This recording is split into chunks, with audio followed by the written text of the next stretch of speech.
দেখো বন্ধুরা, আমাদের পায়রাদের খেতে দেয়া হয় রোজ।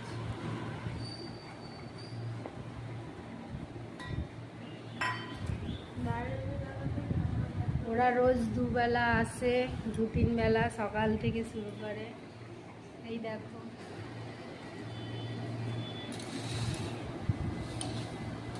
আমরাও বসছি খেতে। আমাদের আজকে মেনু সেরকম কিছু না, নর্মাল মেনু।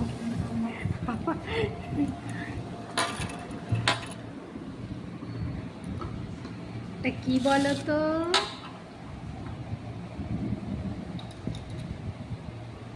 এটা হচ্ছে গলা কচকচি কষা আর ডাল, আর সাথে আছে আম। আর কিছু নেই আজকে।